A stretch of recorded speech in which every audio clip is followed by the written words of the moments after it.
পাগল কি বলে গেল? পাগলের প্রত্যেকটি কথাই আমাকে ভাবিয়ে তুলেছে জাফর। এসব এসব পাগল ছাগলের কথা আপনি কান দেবেন না উজির সাহেব। তবু কথাগুলো কেন ছাড়ি? আমার মাথায় গোল পাকাচ্ছে জাফর।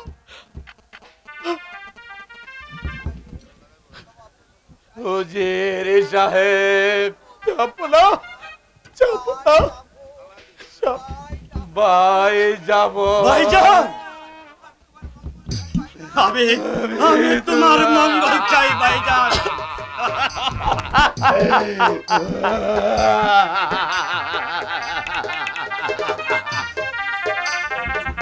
আমি আমি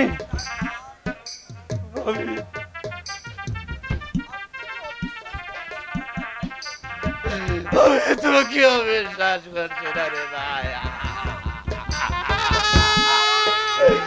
কারণ তুই যে আমার দেহে ছোট ভাই।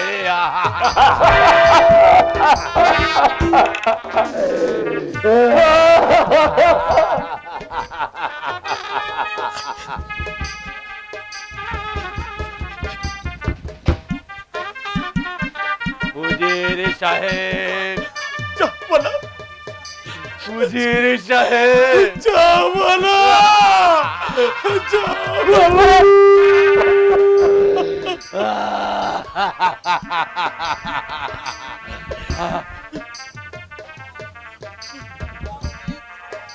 মরণের সময়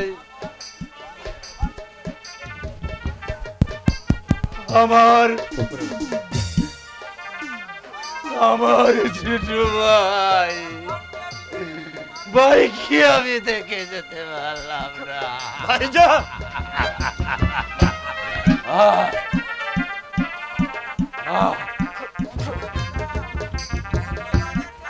কত বাগাটা কতদিন হয়েছে মামার বাড়ি গিয়েছে, আজো আজো আজো ফিরে এলো না।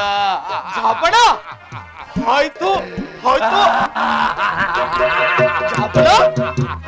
হয়তো তার মামু জান নাকি আসতে দিচ্ছে না। ঝাপড়া জান উজির সাহেব, আপনার কাছে আমার বিনীত অনুরোধ, আমার দুটি ভাই যাব আর এর রাত রইল, তারা দুটি ভাই আপনি আপনি তাদেরকে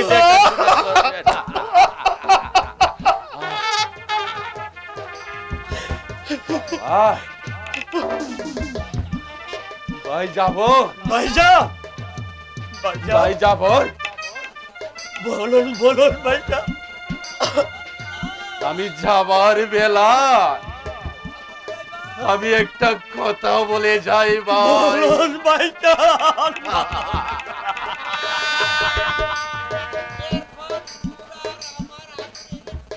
এরফান আদরের ছোট ভাই, তোর আর আমার ছোট ভাই,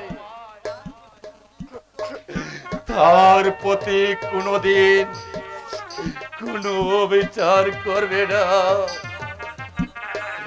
ওকে আমার মতো তুমি স্নেহ ভালোবাসা দিয়ে ওদেরকে প্রাসাদে রেখো। ঠিক আছে ভাই, ঠিক আছে। উজির সাহেব ঝাপলা, আমি যে আর হাঁটতে পারছি না, আমি যে আর দাঁড়িয়ে থাকতে পারছি না। আমার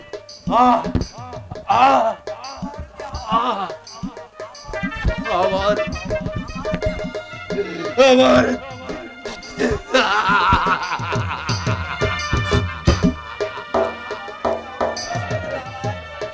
আমার আমার এই দেহটা বিষের ঝালায় ভরে যাচ্ছে।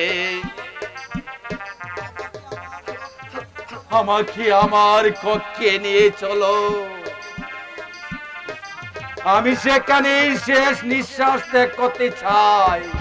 ঝাপলা, তাই চলুন।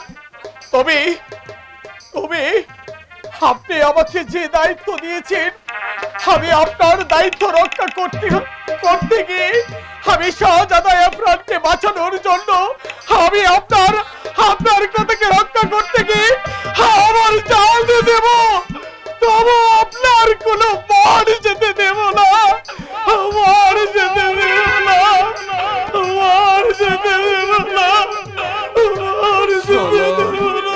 চলো উজির সাহেব যাওয়ারা।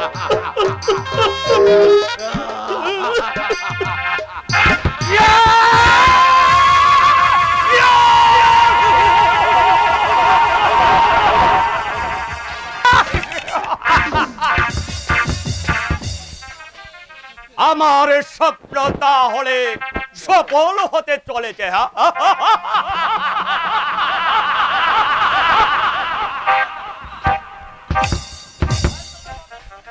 হয়তো নবাব এখন এই দুনিয়ার মায়া ছেড়ে পরপারে চলে যাচ্ছে। তারপর প্রাসাদ থেকে সরাতে হবে শাহজাদা এফরানকে। তবে আমার পথ হবে একেবারে পরিষ্কার।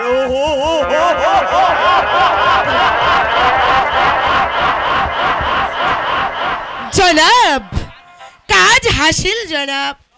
নবাব তার নিজ কক্ষে মৃত্যুবরণ করেছে। মৃত্যুবরণ করেছে?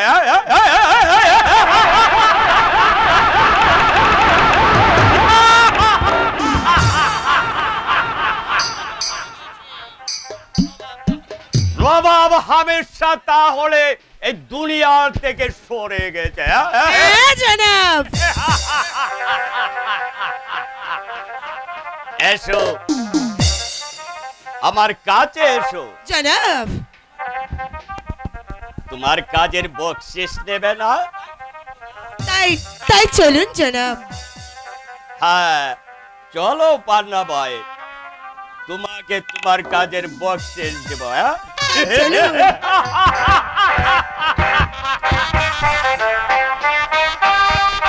মূর্তি ধারণ করে দাঁড়িয়ে রয়েছে আমার ভাইজানকে গ্রাস করার জন্য। আমার ভাইজান বাঁচাও বাঁচাও বলে চিৎকার করছে। আমাকে যেমন করেই হোক আমার ভাইজানকে আমার বাঁচাতেই হবে। দাঁড়াও দাঁড়াও ভাইজান, আমি আসছি ভাইজান।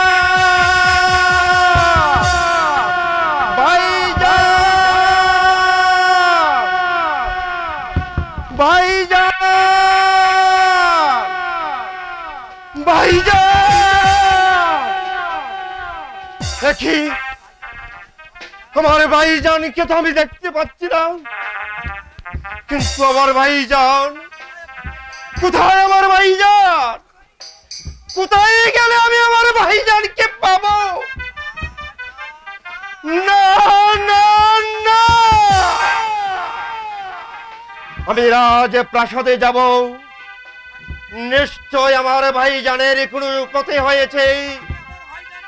আমি আমার ভাইজানকে যেমন করে হোক রক্ষা আমি করবই।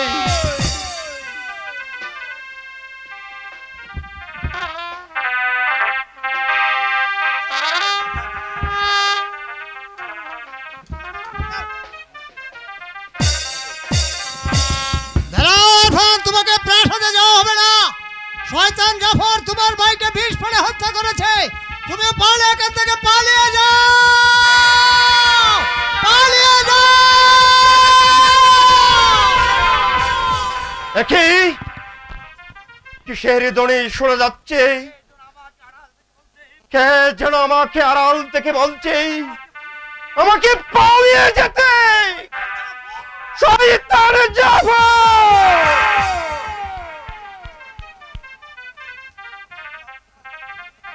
মসনদের লোভে তুই আমার পিতৃতুল্য বড় ভাইকে হত্যা করেছিস, কিন্তু এই প্রতিশোধ আমি নেবই নেব।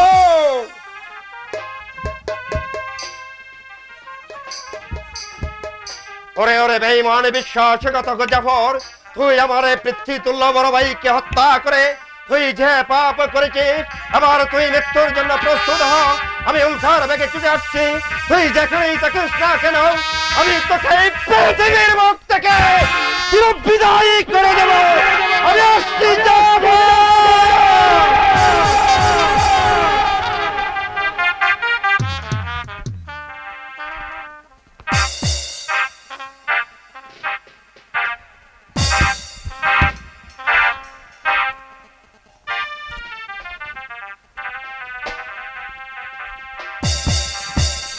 উজির সাহেব, জাহাপনা, আমি পরস্পর শুনতে পেলাম আগ্রাবাদের নবাব হামিদ শাহ মৃত্যুবরণ করেছেন। তা কি সত্যি উজির সাহেব? হ্যাঁ জাহাপনা, তো সম্পূর্ণ সত্যি জাহাপনা। কিন্তু কিন্তু তাকে চক্রান্ত করে হত্যা করা হয়েছে। চক্রান্ত, চক্রান্ত, চক্রান্ত! কিন্তু কেন? কি অপরাধ করেছিল নবাব যে তাকে চক্রান্ত করে হত্যা করা হয়েছে? অপরাধ কিছুই ছিল না জাহাপনা, শুধু মসনদের লোভে জাহাপনা। নবাবের ভাই শয়তান জাফর তাকে বিষ পানে হত্যা করেছে জাহাপনা। নবাবকে বিষ পানে হত্যা করা হয়েছে শয়তান জাফর।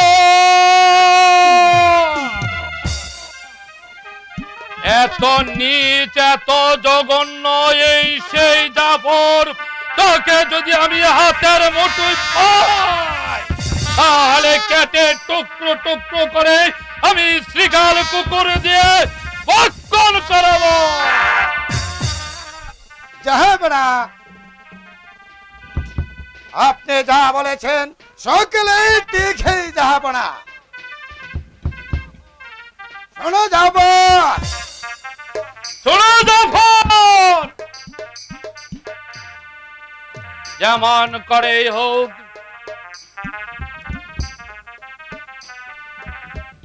যদি জাফর ওই নবাবের নীতি বাক্য প্রত্যাখ্যান করে, নবাব যে আমাদেরকে স্বাধীনতা দিয়ে গিয়েছিল, জাফর যদি সেটাকে অস্বীকার করে তাহলে আমাদেরকে কঠিন হস্তে হস্তক্ষেপ করতে হবে। জাহাপনা, আমি যে এখনো দুর্বল হইনি, আমার দেহে এক বিন্দু রক্ত থাকতে শয়তানের জাফর কাকে কেন মরলেই সাধ্যতা ফিরে দিতে পারবে না জাহাপনা। কাকে জানি উচিত শিক্ষা দিয়ে ছাড়বো জাহাপনা। তাই করুন উজির সাহেব, তাই করুন। আপনি যান সেনাগারে, সকল সেনাদেরকে প্রস্তুত করুন গিয়ে, আর সমস্ত সেনাকে বলে দেবেন যে কোনো বিপদ আসলে সেই সম্মুখ যুদ্ধে তারা যেন পিছপা না হয়। ওই জাহাপনা, আমি সকলেকে জানিয়ে দেব যে তারা সদাই সর্বদাই যেন প্রস্তুত থাকে জাহাপনা। যে কোনো মোল্লা জাফরকে আমরা উচিত শিক্ষা দেব উজির সাহেব। এবার চলুন আমরা যুদ্ধের জন্য প্রস্তুত হই। জাহাপনা।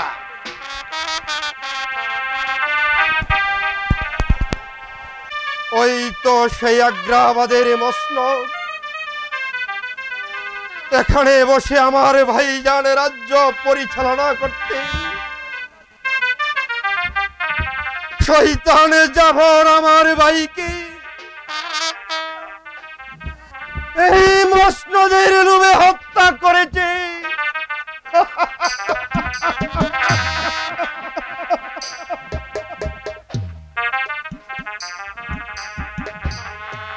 মসনদ আমাকে হাত টানি দিয়ে ডাকছে, ওরে আরফান, তুমি এই নরকে থেকে আমাকে উদ্ধার করো। আগ্রাবাদের মসনদ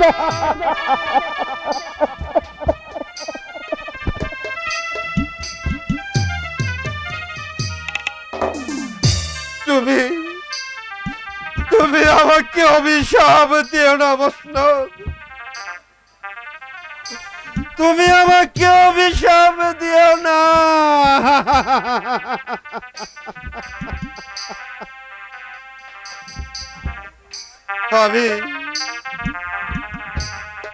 আমি যে বড় অসহায়, কিন্তু আমি যেমন করে হোক তোমাকে আমি রক্ষা করবই করব।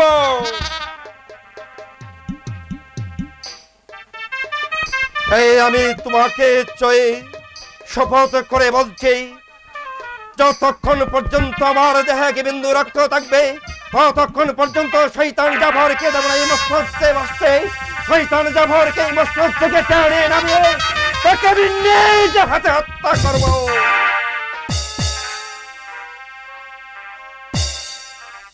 সাক্ষী থেকে চন্দ্র সূর্য, সাক্ষী থেকে আকাশ বাতাস, আমি সিংহের নে গর্জন করে তুলব। আমি হয়ে যাব মানব থেকে দানব, অগ্নি করে অগ্নি শিকার মতো জ্বলে উঠব। আমি তার বাক্যে ভেদ করব বিষের বাণ। ওরে ওরে বেঈমান বিশ্বাসঘাতক জাফর, তুই আমার পিতৃতুল্য বড় ভাইকে হত্যা করে তুই যে পাপ করেছিস, সেই পাপ আমার গায়ে সইলেও ক্ষুধার গায়ে সইবে না। ক্ষুধা যেদিন নেমে আসবে এই ধরনের বুকে, সৃষ্টি হবে একে প্রলয় ভূমিকম্প, তখন খাদ্যে খাদ্যে সাগর ভাসালেও তোর পাপের প্রায়শ্চিত্ত মোচন হবে না, মোচন হবে না। বলছি জাহাপনার মৃত্যুর পিছনে বিরাট রহস্য লুকিয়ে আছে। জাফর শাহ চক্রান্ত করে নবাবকে হত্যা করেছে, এতে আমার বিন্দু মাত্র সন্দেহর বাকি নেই। কিন্তু শুনেছি এবার শাহজাদা এফরানকে হত্যা করার ষড়যন্ত্র চলছে। কিন্তু জাহাপনা জি আমার উপরে শাহজাদা এফরানের দায়িত্ব বুঝিয়ে দিয়েছে, তাই যেমনই করে হোক যেভাবেই হোক এই হিংসার দাবানল থেকে শাহজাদা এফরানকে আমার রক্ষা করতে। একই ওজির সাহেব, আপনাকে আমি সারা প্রাসাদ খুঁজে বেড়াচ্ছি, কিন্তু আপনাকে আমি খুঁজে পাচ্ছি না। আর আপনি এখানে কেন জাফর? তোমার সঙ্গে কিছু দরকারি কথা আছে। কি বলতে চাও তুমি? আপনারা জানেন আজ অনেক দিন হলো আমার ভাইজান নবাব হামিদ শাহ অকালে মৃত্যুবরণ করেছে। তাই আমি ভাইজানের মৃত্যুতে আমি কতটুকু মর্মাহত তা ভাষায় প্রকাশ করাই সম্ভব নয়। আমি প্রতিটি মুহূর্তে আমি শুনতে পাই আমার পিতৃতুল্য বড় ভাইজানের কণ্ঠস্বর। আমার বুক পেটে কান্না আসে। এমনি ভাবে আমার ভাইজানকে হারাতে হয় আমি কল্পনাও করতে পারি না। জাহাপনার মৃত্যুতেই আমরাও কম দুঃখিত নই জাহাপনা। আমার মনে হচ্ছে জাহাপনার মৃত্যুতে আমার মুখের পাঁজর গুলো ভেঙে ভেঙে ভেঙে ভেঙে টুকরো হয়ে যাচ্ছে। সেই দুঃখের অবস্থান ঘটিয়ে আমি আমার ভাইজানের রেখে যাওয়ার সৈন্য মস্তদে আমি এখন এই মুহূর্তে বসতে চাই, কারণ এই মস্তদ সৈন্য রাখা যায় না উজির সাহেব। এতে আমার কোনো আপত্তি নেই জনাব। তোমার আপত্তি না থাকলেও আমার একটু আপত্তি আছে। কিসের আপত্তি উজির সাহেব? শাহজাদা এরফানের উপস্থিতিতে রাজ্যে বিষয়ক অনুষ্ঠানের দরকার। তোমার আপত্তি যুক্তিহীন নয় এরফান। এরফান হচ্ছে আমার ছোট ভাই, কারণ আমি বড়। তাকে সাথে রেখে এই মস্তদে বসাটা আমার উচিত। এটা হচ্ছে ভাইয়ের প্রতি ভাইয়ের কর্তব্য। তবু তার আশার অপেক্ষায় আমি অনেক দিন রয়েছি। তবে আপনার যদি কোনো আপত্তি না থাকে শাহজাদা এরফানের আনার ব্যবস্থা করতে পারি। এখন আর তা কোনো প্রয়োজন হবে না মোবারক। আমি তো তোমাদের সকলের অনুমতি নিয়েই আমি বসতে চাচ্ছি। তবু আমার মনে হয় আর কিছুদিন অপেক্ষা করা আমাদের উচিত। ভুলে যাবেন না উজির সাহেব, এই মস্তদ হচ্ছে সৈন্য, আর রাজ্যে দেখা দিয়েছে বেজাল বিশৃঙ্খলা। তাই রাজ্যের শান্তি ফিরিয়ে আনতে হলে আমাদের মস্তদে বসতে একান্ত প্রয়োজন। বাধা দেবার শক্তি হয়তো বা আমার এখন নেই। আমার আছে উজির সাহেব। কেন কেন বাধা দেবে মোবারক? প্রজারা আপনাকে রাজা বলে মেনে নিতে চাইছে না। এর কারণ আপনি উচ্ছৃঙ্খল, প্রজা নির্যাতনকারী বলে।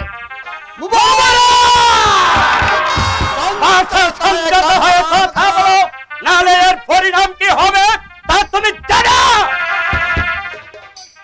আমিও বলছি মোবারক, তুমি কথা বলতে সাহস কোথায় হতে পেলে? সত্য কথা বলতে মুবারক ভয় করে না পিতা। কি বললে?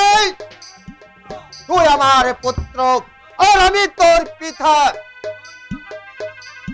বল নবাবকে এই কথা বলার অপরাধে তোকে আমি কঠিন শাস্তি দিতে পারি। তা যদি হয় আব্বা হুজুর, সাতের টানে আপনিও আজ গা বাসিয়ে দিলেন। আমার সম্মুখারব চঞ্চত হয়ে কথা বল, এটা রাজ দরবার। চোখ রাঙাবেন না পিতা, তবে আপনাকে আমি একটি কথা বলে যাই, বেঈমানি করে রাজা হওয়ার চাইতে না কে বলো অনেক বলো। কি বলতে চাও তুমি? বলতে চাই সত্য কখনো চাপা থাকে না, বেশি বাড়াবাড়ি করলে মহারাজার হত্যার বিচারটা আমি মহারাজ সবার কাছে বেরিয়ে দেবো। মোবারক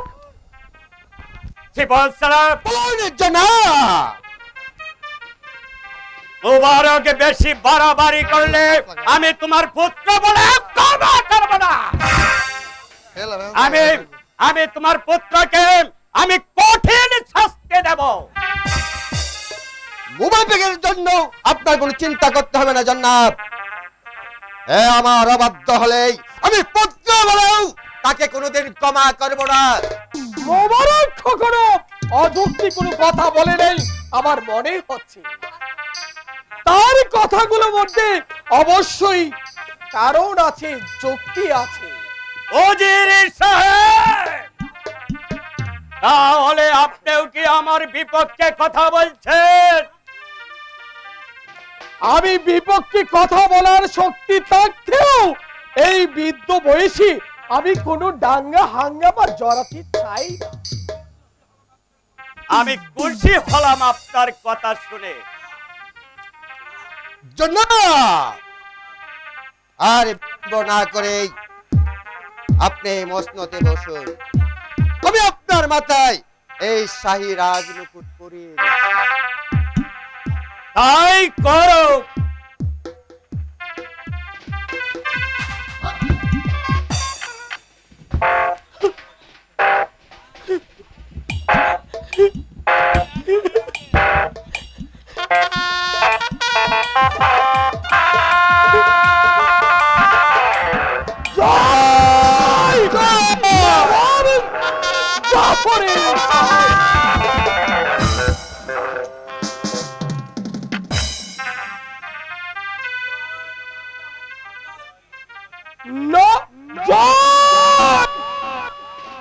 নবাব জাফর স্যার,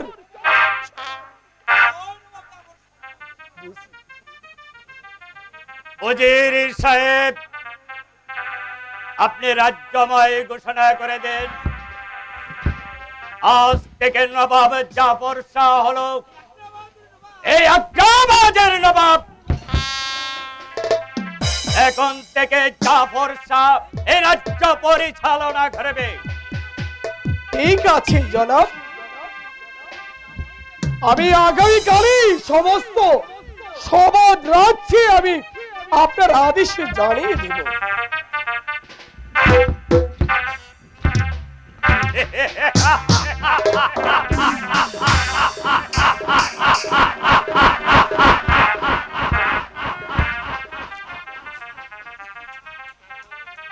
আমার আস্থাভাজন শিব সালাম, আপনি মনে রাখবেন, এখন থেকে আপনি হলেন আমার একমাত্র হিতাকাঙ্ক্ষী। আপনার উপরে নির্ভর করবে এই জাফর শাহর ভবিষ্যৎ। জনাব, এই ব্যাপারে আপনি নিশ্চিত থাকেন। আপনার সামনে দাঁড়িয়ে এই শানিত তরবারি সয়ে স্পর্শ করে বলছি, আপনার জন্য জান দেব, তুমি যৌত দেব না জনাব। হক মৌলা ইল্লাল্লাহ, হক মৌলা ইল্লাল্লাহ, হক মৌলা ইল্লাল্লাহ। একই দরবেশ বাবা, আপনি হঠাৎ করে রাজ দরবারে? শুনেছি আপনি নাকি মসনদে বসেছেন, তাই এলাম আপনার ভাগ্য পরীক্ষা দেখতে। আপনার আগমনে আমি খুবই খুশি হলাম দরবেশ বাবা। আমার এই শুভ লগ্নে আমার হাতগুলো গণনা করে দেখুন। ঠিক আছে,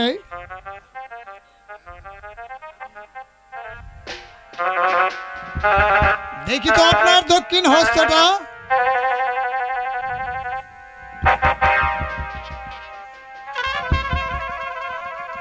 সর্বনাশ! এই যে সাংঘাতিক ব্যাপার নবাব, কি হলো? সাংঘাতিক ব্যাপার। কি হলো দরবেশ বাবা? বলতে যে আমার ভয় হচ্ছে, আমি বলতে আপনি পারবো না। ধীরে বয়ে বলুন। হ্যাঁ। আমি আপনাকে অভয় দান করলাম। জনাব, তাহলে শুনুন, আপনার হস্তে দেখা যাচ্ছে আপনার নিজ পুত্রের হাতে আপনার জীবন নাশ।